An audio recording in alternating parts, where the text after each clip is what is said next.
I want to talk about turning failure into faith, because sooner or later, all of us will fail. And when we do, we want to know what to do and how to recover and how to get back on our feet again.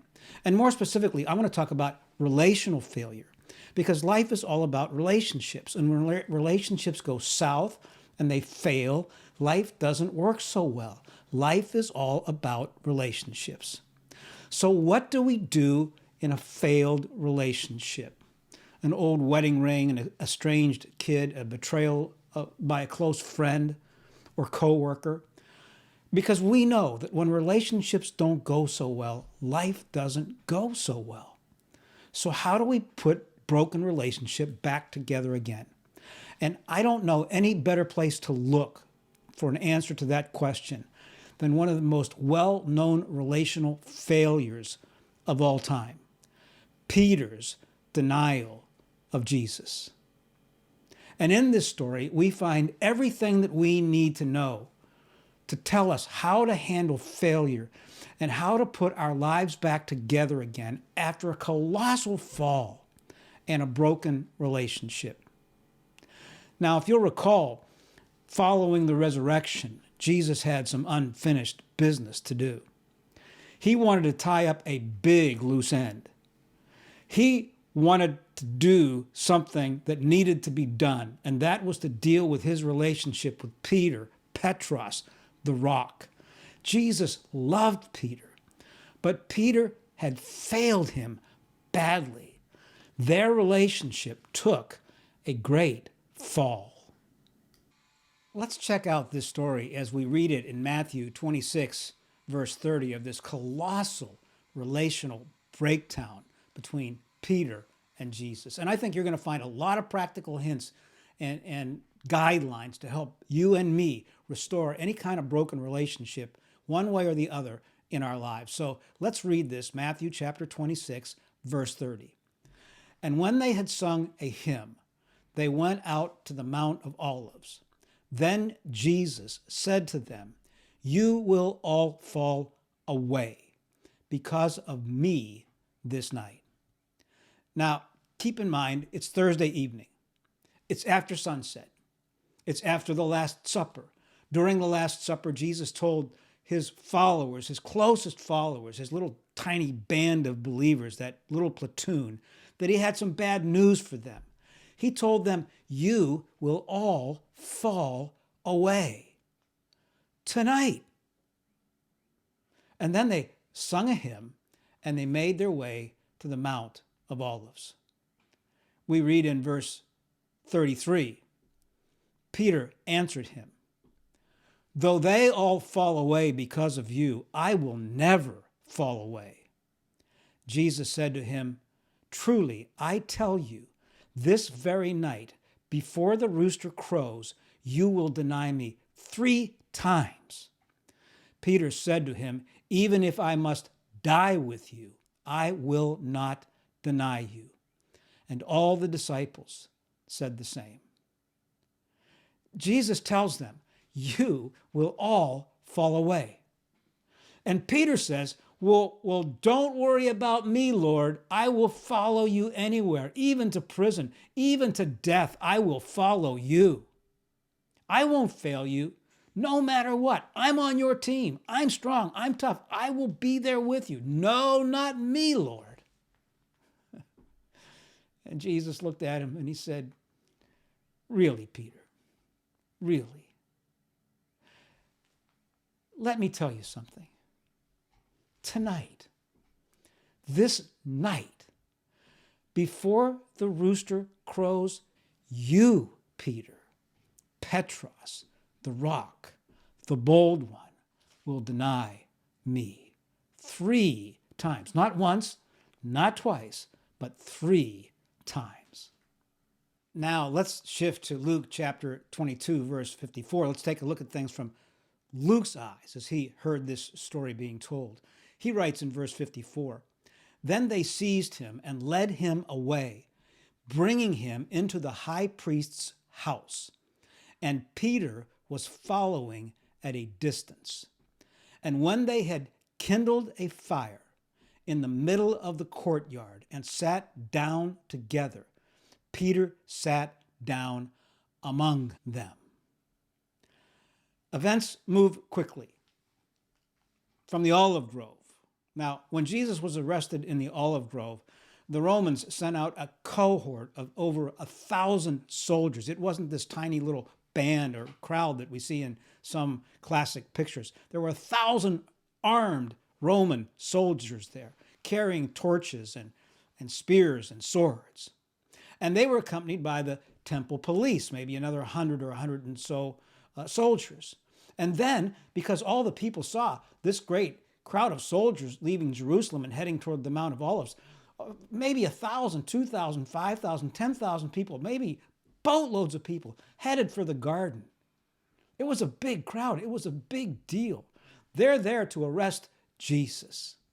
But when Peter sees the soldiers ready to arrest Jesus, he's full of himself, and he grabs his sword and he takes a swing at a soldier's head. He's a tough guy. They're going to win this one. But all of a sudden, unexpectedly, Jesus gives himself up, and they seized him and they led him away. And at this moment, Peter is in complete shock. Everything has turned dramatically and quickly. Now, the first stop was the high priest's palace, built around a central small courtyard. They took him there to charge him with a crime. They're not sure what it is at this point. They need a confession, but he's there to be questioned for a crime that could cost him his life. Now, Peter's afraid now all of a sudden. Everything's changed. He follows at a distance. It's after midnight. He wants to see what's going to happen to Jesus. When he gets to the courtyard, Jesus is inside. He is being interrogated. Peter is on the outside in the courtyard. The soldiers have kindled a charcoal fire. Now, this is important. It's charcoal. We'll see this turn up in a couple weeks in a story of Jesus' redemption of Peter. Peter, in the courtyard around the fire with the soldiers in the cold, blends in with the crowd. He hears the soldiers talking about the events and the arrest and the trial of Jesus, and that there were Galilean followers. And Peter is sitting with them. The story continues in Luke 22:56. Then a servant girl, seeing him as he sat in the light and looking closely at him, said, "This man also was with him." But he denied it, saying, "Woman, I do not know him." Amazing, isn't it? Amazing. There's a servant girl there that night in the crowd with the soldiers around the charcoal fire. She starts looking at this person, Peter. She looks into the soft light and sees him, the light coming from the fire, and she sees him in the shadows. She's looking closely, Luke tells us. And then she blurts out, "This man was with him." Him, right there. That man in the crowd. Well, for Peter, it's his worst fear. He's been found out in front of the soldiers. He is well aware that Jesus has now been arrested and is on trial for his life. So Peter responds, "I do not know him." I don't know him. I mean, he had cut off a man's ear just a few hours earlier. And now, after the arrest of Jesus, he's not feeling so strong. He's scared. There is a flat-out denial. Isn't it interesting? It only took a common maiden, a servant girl, for the chief of the apostles to take a nosedive. It is a colossal failure of relationship. The story continues in Luke 22:58. And a little later, someone else saw him and said, "You also are one of them." But Peter said, "Man, I am not." And after an interval of about an hour, still another insisted, saying, "Certainly this man also was with him, for he too is a Galilean." But Peter said, "Man, I do not know what you are talking about." And immediately, while he was still speaking, the rooster crowed. A little later, in the dark, in the shadows, someone said, "You're one of them, one of them." And this denial was worse than the first. It was emphatic. "Man, I am not." Matthew tells us he swore. That is, he said something like, "In God's name may I be damned and cursed into hell, anathema." If I'm lying to you, I never knew him. Never. And an hour later, again, he's accused of being with him because of his Galilean dialect, this strong backwoods Galilean dialect that everyone could tell you were from Galilee. And Peter says, "I don't know what you're talking about. I don't know what you're talking about." And immediately, while he was still speaking, the rooster crowed. Peter, in the course of a night, had denied Jesus 3 times. Their relationship had been deeply broken, a relational failure of a colossal manner. What to do about that? And if that were not enough, the story continues. Luke writes in verse 61 of chapter 22, "And the Lord turned and looked at Peter. And Peter remembered the saying of the Lord, how he had said to him, 'Before the rooster crows today, you will deny me 3 times.' And Peter went out and wept bitterly." You see, the high priest couldn't find any charges against Jesus, so he sent him across the courtyard to the court of Caiaphas, the power behind the Sanhedrin. And as Jesus is crossing this courtyard with his body beaten and his lips swollen and his face covered with human spit, all of a sudden Jesus stops and he turns and he looks at Peter. And their eyes meet. Imagine Peter looking at his Lord and his Lord looking at him in the midst of this colossal relational breakdown. And then Luke tells us that Peter remembered. With one look, Peter remembered, and he was devastated. It was one of those moments when time stands still. And he remembered those words, 3 times you will deny me. The old Peter, the proud, the self-reliant Peter, the I can handle any situation Peter, the take my sword out and chop off a man's ear Peter, the chart my own course Peter. This Peter is now the humbled Peter, the failed relationship Peter, far from Jesus Peter. This is the no match for the moment Peter. He is absolutely, utterly devastated.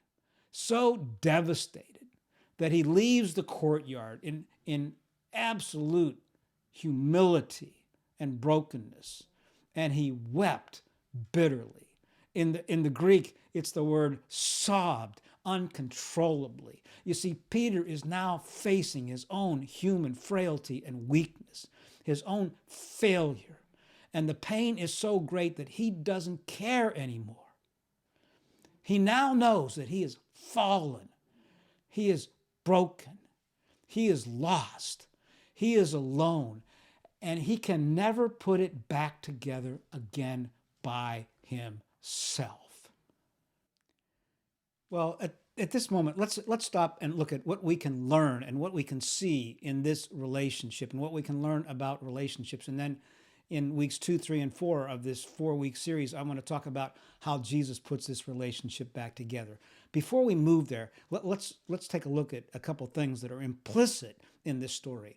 And the first one is this, that God wired us for relationship. We're wired for relationship. Why are we here? Why do we exist? Why did God create us? Because God is a God who loves relationships. And God wants us to have a thriving relationship with Him and with each other. That was the idea in the garden. He created us in perfect relationship with Him. There was no sin, there was no brokenness, there was no fallenness, anger, enmity, bitterness, betrayal, hurt feelings, darkness, emptiness, aloneness, nothing. We were in perfect relationship with God. In fact, when we get back into heaven, we're going to have that kind of relationship again. Not only is heaven a physical restoration, but it's a relational restoration. Our insides, our inner core, they're pure, they're clean, they're glorified, they're sanctified. Imagine what it's like to live a life that way in perfect relationship with God Himself. So God wired us to have relationships. And that's why when relationships break, it's so devastating. Relationships after the fall, when we're outside of the garden, are so fragile. They can turn on a dime. And there's a reason for that. And that's the second thing we learn in this story here, that a relationship is built on trust. Peter said, I'll never fall away. Peter said, you can trust me, Lord. Don't worry about me. But Jesus knew that Peter was fallen. He knew that his human nature was fallen. Jesus knew that ultimately, at that moment in time, on the pre-resurrection side, Peter couldn't be trusted. Jesus knows that when you lose trust in a relationship, you lose the relationship. Relationships are all about trust. And Peter's bold confidence in his trusting his relationship with Jesus slowly turned to fear and doubt and a lack of trust. Now, this wasn't the first time this had happened, that Peter got afraid and began to doubt. Do you recall in Luke 5 when Jesus is about to call Peter? Peter had been out all night long, all night, from dusk to dawn, fishing and caught nothing. And then Jesus calls him from the shore and he says, fish on the other side of the boat. And Peter said, you've got to be crazy. What would 10 feet difference make? But he follows the instructions of Jesus and they catch so many fish that the nets begin to break. And do you remember what Peter's response was at that moment? He was afraid. Who are you? What do you want with me? What's going to happen to me? And Jesus said to him, do not be afraid. Jesus knew that all of his life, Peter had struggled with fear and doubt and a lack of trust. And you recall in Matthew 14, when the disciples are crossing the lake and this great storm whips up and the wind's beating the canvas of the sails and the water and waves are crashing against the boat in the storm. And Jesus tells Peter to come to him. And Peter gets out of the boat as an act of a step of faith. But then he looks around at the wind and the waves and the storm, and he takes his eyes off of Jesus. And he begins to doubt. And fear takes hold. And he loses trust. And do you remember what Jesus again had to say to him? Peter, do not be afraid. And here, in the courtyard of the high priest, Peter again lets fear and doubt and a lack of trust grab hold of him. He has this tendency to get tossed around between fear and doubt and belief and trust. He's in conflict with himself. And Jesus knows that before he can really use him, he has to tear that fear and that doubt and that lack of trust right out of him and make him a new person. And for that to happen, he has to be broken. He has to be confronted with his own fallenness. Before he can be trusted, before he can be used, before he can lead, before he can be the Petros, the rock, he has to be broken. He has to see that he has broken a relationship with Jesus because of his lack of trust, because of doubt, and because of fear. Well, there's one final thing we can learn here, and that is that restoration of relationship begins with brokenness. Peter has lost his pride, his dignity, his ability to do anything about his situation. He knows he has failed. He knows he can't be trusted. He weeps bitterly. And it is exactly at this moment that God can be about his greatest work in his life. You see, this is the gospel. In our pride, in our humanness, we try to do things our own way. But sooner or later, life has a way of leveling us. And when it does, we either get cold and bitter and shriveled and hardened, or we go the way of Peter and get open and soft and moldable and feel the pain of our brokenness. Peter now knows there is nothing that he can do. He's a failure. It's built in to the inner core of his being.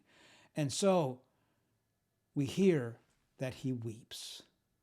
This is the starting point of restoration, of recognizing the pain of broken relationship. He wept, so he wept. And this is the gospel. It reminds us of the darkness of the human heart and of the power of betrayal and relational failure. I want you to catch something here in the institution of the Lord's Supper on the last night. Paul records it for us in 1 Corinthians chapter 11, verse 23. And if you'll recall, he doesn't say when he opens that up and sets the setting for that betrayal, he doesn't say on the night in which he broke bread, or on the night that he was arrested, or the night that he went to trial, or on the night before he was crucified. No, that's not what Paul says. That's not how he marks this moment. Listen to what he said. He said, on the night in which he was betrayed. Human relationship. God's all about relationship. The most significant thing was that a relationship was broken. He's pointing to the human condition of fallenness and betrayal. Jesus knows that it's only when Peter recognizes the depth of his fallenness that he can recognize the depth of God's love and grace to him. Let me say that again. Peter knows it's only when he recognizes the depth of his fallenness that he can recognize the depth of God's love and grace in his life. And it's at that moment that Peter goes from Peter the fallen to Peter to Petros, the rock. He moves from hiding in the dark and weeping uncontrollably and knowing he can't fix himself to an understanding of the height and breadth and depth of the love of God for him. You see, our understanding of the depth of the love of Jesus for us is in direct relationship with our understanding of the depth of the fallenness of the human condition of you and me and the greatness of God's forgiveness. Now that you know the depth of your failure, Peter, I can use you. You can lead my church. You can be the rock. And he will, and he does. When we see our Savior, we see who we are. When Jesus turns in that courtyard and looks us in the eye, we see who we are in all of our fallenness. When we look into the purity of the eyes of Jesus, Jesus allows our brokenness to get us to the right place in our lives. This is not a story of Peter's failure. It is a story of Peter's restoration. Peter doesn't know what the future holds, but he knows who's in control of the future. He knows he's not in control any longer. It's Jesus. He's broken. There's nothing he can do. Absolutely nothing. This is the start of restoration. This is the gospel. I'm not in control of my life anymore. If anything is to happen in my life, I would need a Savior. And that is exactly what God provided in his Son, Jesus Christ. Now, in this next message, I want to look at a sudden, unexpected appearance of Jesus who is looking for Peter.